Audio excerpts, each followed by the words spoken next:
Rogue One, a Star Wars story. A Star Wars movie that isn't a Star Wars movie. A story on the periphery of the saga, told in a different way, but in a distinct setting of Star Wars.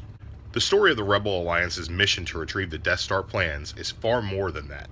And it's told in as real a way that it can be while being set in the same universe as the sprawling space opera that rests its existence on magic ninja monks and interstellar war. The film evokes the feeling of the OG extended universe of novels, video games, and comics, as well as a recent in-canon animated series of the Clone Wars and Rebels.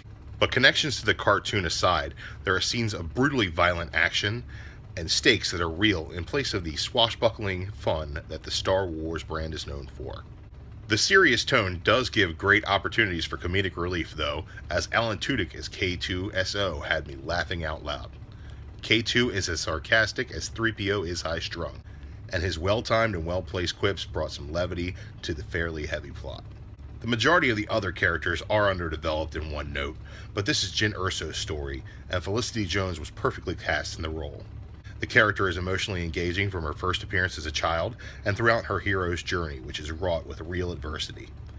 The main villain is strong enough, if a bit of a middle management Nazi, but there are many antagonistic forces beyond the Empire to contend with. The story takes a while to come together, but its second and third act are well executed and unfolded at a breakneck pace that kept me fully engaged. There were plenty of member-bearing moments along the way that were peppered in organically, perfectly seasoned throughout.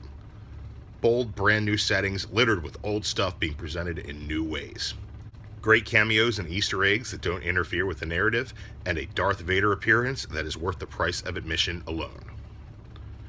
Rogue One is beautifully shot and contains some of the best CGI effects in cinema history.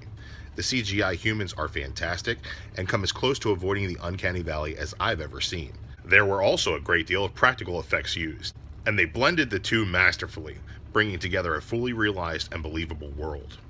I did see the film in 3D, and besides establishing shots being used to effectively convey the scale of the settings, the 3D is not of consequence until the third act, where both the action sequences in space and on the planet's surface are incredibly enhanced by the depth provided.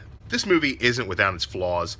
Forrest Whitaker went a little bit cheesy at points, and Mind Control Octopus is now canon, but for the majority, this is the Star Wars movie that you've been waiting for. Are you an adult with Rebels on your DVR? You're going to love this movie. A reader of the Dark Horse comics? You're going to love this movie. An explorer of the OG extended universe? You're going to love this movie. A veteran of X-Wing, TIE Fighter, and Dark Forces on the PC? You're going to love this movie. I loved it, and so will you. Rogue One, a Star Wars story. It's a 5 out of 5. Go see this movie as soon as you possibly can.